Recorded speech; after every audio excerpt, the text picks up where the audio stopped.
വിസിപ്പ് ഹോമിലിയുടെ marketing plan വളരെ ചുരുക്കി ഒന്ന് പറയാം. ഫ്രീ രജിസ്ട്രേഷൻ, പക്ഷേ 30 ദിവസത്തിനുള്ളിൽ 2500 BVയുടെ ഉൽപ്പന്നങ്ങൾ ഇഷ്ടമുള്ളത് സെലക്ട് ചെയ്തുകൊണ്ട് ID ആക്ടിവേഷൻ ചെയ്യണം. ബൈനറി വരുമാനം ലഭിക്കുന്നതിനായി 2 ഓർഗനൈസേഷനുകളിൽ നിന്നായി 2:1 അല്ലെങ്കിൽ 1:2, അതായത് 5000 BV = 2500 BV അല്ലെങ്കിൽ 2500 BV = 5000 BV എന്ന നിരക്കിൽ ബിസിനസ് വരുമ്പോൾ 650 രൂപ ഫസ്റ്റ് പെയർ കമ്മീഷൻ ലഭിക്കുന്നതായിരിക്കും.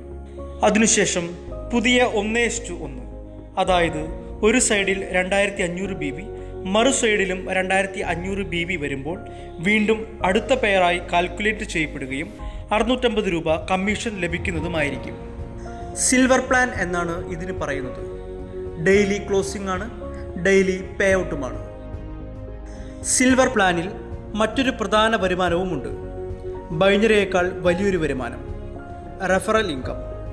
അതായത് നമ്മൾ ഡയറക്റ്റ് റെഫർ ചെയ്യുന്ന ആൾ ഫസ്റ്റ് ലെവലായിരിക്കും വരിക. ഏറ്റവും വലിയ ഒരു പ്രത്യേകത, ബൈനറിയിൽ നമുക്ക് ഇഷ്ടമുള്ളിടത്ത് ആൾക്കാരെ പ്ലേസ് ചെയ്തുകൊണ്ട് റെഫറൽ നമുക്ക് എടുക്കാവുന്നതാണ്. ഒരാൾക്ക് എത്ര പേരെ വേണമെങ്കിലും റെഫർ ചെയ്യാനും സാധിക്കും. നമ്മൾ ഡയറക്റ്റ് റെഫർ ചെയ്യുന്ന ആളുകൾ നമ്മുടെ ഫസ്റ്റ് ലെവൽ ആയിരിക്കും പ്ലേസ് ചെയ്യപ്പെടുക. നമ്മുടെ ഫസ്റ്റ് ലെവലിൽ ഉള്ള ആളുകൾ റെഫർ ചെയ്യുന്നവർ നമ്മുടെ സെക്കൻഡ് ലെവൽ ആയിരിക്കും. ഇനി റീപർച്ചേസ് വരുമാനം. വിസിപ്പ് ഹോമിലിയിലെ ഏറ്റവും കൂടുതൽ വരുമാനമുണ്ടാക്കാവുന്ന പ്ലാനാണിത്, റീപർച്ചേസ് വരുമാനം. റീപർച്ചേസ് വരുമാനം മന്ത്ലിയാണ് കാൽക്കുലേറ്റ് ചെയ്യുന്നത്. 1-ാം തീയതി മുതൽ മാസത്തിലെ അവസാന ദിവസം വരെയാണ് കാൽക്കുലേഷന് എടുക്കുക. വിസിപ്പ് ഹോമിലിയുടെ റീപർച്ചേസിംഗ് പ്ലാൻ ഹ്യൂജ് പ്രൊട്ടക്ഷനുള്ള ഒരു പ്ലാനാണ്. അരി ഉൾപ്പെടെയുള്ള നിത്യോപയോഗ സാധനങ്ങൾ ഉള്ളതുകൊണ്ട് ബിസിനസ്സിൽ വരുന്ന ഒരാളിൽ നിന്ന് നമുക്ക് റിപ്പീറ്റഡ് ആയിട്ടുള്ള വരുമാനം ഒരു പാസീവ് ഇൻകം പോലെ ലഭിക്കും. റീപർച്ചേസ് പ്ലാനിൽ നമ്മൾ ഡയറക്റ്റ് റെഫർ ചെയ്തവർ ഫസ്റ്റ് ലെവൽ എന്ന രീതിയിൽ 15 ലെവൽ വരുമാനമാണ് നമുക്ക് ലഭിക്കുക.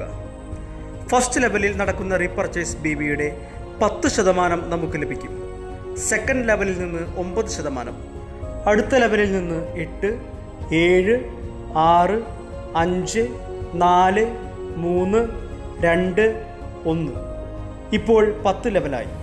ഇനി അടുത്ത 11-ാമത്തെയും 12-ാമത്തെയും 13-ാമത്തെയും 14-ാമത്തെയും 15-ാമത്തെയും ലെവലിൽ നിന്ന് ഓരോ ശതമാനം വീതം. മൊത്തം റീപർച്ചേസ് BVയുടെ 60% ഇങ്ങനെ 15 ലെവലുകളിലായി ഡിവൈഡ് ചെയ്ത് കൊടുക്കുന്നത്.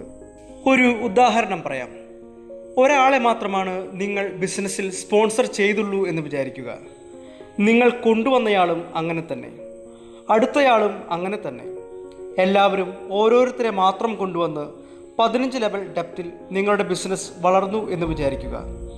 ടോട്ടൽ 16 പേരും റീപർച്ചേസ് നടത്തുന്നുണ്ടെങ്കിൽ ഏറ്റവും ഡെപ്തിൽ വന്നിരിക്കുന്ന ആളൊഴികെ 15 പേർക്കും വരുമാനം കിട്ടുന്ന ഒരു ജനകീയ കമ്പനിയുടെ അത്ഭുത പ്ലാനാണിത്. വലിയ ടീം ഫോം ചെയ്യാനും വലിയ റീപർച്ചേസ് വരുമാനം വാങ്ങാനും ലക്ഷ്യമിടുന്നവർ ഒരുപക്ഷെ ആഗ്രഹിക്കുന്നുണ്ടാവും ഈ ശതമാനം നേരെ തിരിച്ച്, അതായത് താഴേക്ക് പോകുന്തോറും ശതമാനം കൂടുതൽ ആയിരുന്നെങ്കിലെന്ന്. അങ്ങനെ ആഗ്രഹിക്കുന്നവർക്കും ഒരു സന്തോഷ വാർത്ത. നിങ്ങളുടെ റെഫറിൽ വരുന്ന ഏതെങ്കിലും ഒരു ടീം 15 ലെവൽ ഡെപ്തിൽ ബിസിനസ് എത്തിച്ചാൽ ആ വ്യക്തിക്ക് മുകളിൽ പറഞ്ഞ റീപർച്ചേസ് ഇൻകത്തിൻ്റെ കമ്മീഷൻ സ്ട്രക്ചർ പല മടങ്ങ് വർദ്ധിക്കുന്ന രീതിയിൽ ചേഞ്ച് ആവും. വിശദീകരിക്കാം. നിങ്ങളുടെ ഏതെങ്കിലും ഒരു ലെഗ് 15 ലെവൽ ഡെപ്തിലെത്തിയാൽ ആദ്യത്തെ 5 ലെവലിൽ നിന്ന് 3% വീതം, അടുത്ത 5 ലെവലിൽ നിന്ന് 4% വീതം, അടുത്ത 5 ലെവലിൽ നിന്നും 5% വീതം. റീപർച്ചേസ് വരുമാനം ലഭിക്കണമെങ്കിൽ 150 BVയുടെ റീപർച്ചേസിംഗ് എല്ലാ മാസവും സ്വന്തം IDയിൽ നടത്തണം. എങ്കിൽ മാത്രമേ റീപർച്ചേസ് വരുമാനം നമുക്ക് ലഭിക്കുകയുള്ളൂ. ഇനി റീപർച്ചേസിംഗ് നടത്തിയില്ലെങ്കിലും ബൈനറി വരുമാനം ലഭിക്കുന്നതിന് തടസ്സമില്ല. കേരളത്തിൻ്റെ നെറ്റ്വർക്ക് മാർക്കറ്റിംഗിൻ്റെ ചരിത്രത്തിൽ ഇത്ര ബാക്കപ്പോടുകൂടി ഒരു കമ്പനി പോലും ഇതുവരെ തുടങ്ങിയിട്ടില്ല. അതും നിത്യജീവിതത്തിൽ ഒഴിച്ചുകൂടാനാവാത്ത നിരവധി ക്വാളിറ്റി പ്രൊഡക്റ്റുകളോട് കൂടെ തന്നെയാണ് വിസിപ്പ് ഹോമിലി ഈ ബിസിനസ് രംഗത്തേക്ക് തുടക്കം കുറിക്കാൻ പോകുന്നത്. ഇതുവഴി month after month, year after year, generation after generation വരുമാനം ലഭിക്കാവുന്ന ഒരു ബിസിനസ്സാണിത്. ലോകം കണ്ട ഏറ്റവും വലിയ തൊഴിലില്ലായ്മയാണ് ഇനി സംഭവിക്കാൻ പോകുന്നത്. ഈ ഒരു ഗോൾഡൻ ഓപ്പർച്യൂണിറ്റി നമുക്ക് ഏറ്റവും വേണ്ടപ്പെട്ടവർക്കും നല്ല രീതിയിൽ പ്രയോജനപ്പെടുത്താവുന്നതാണെന്ന് ഒരിക്കൽ കൂടി ഓർമ്മപ്പെടുത്തുന്നു.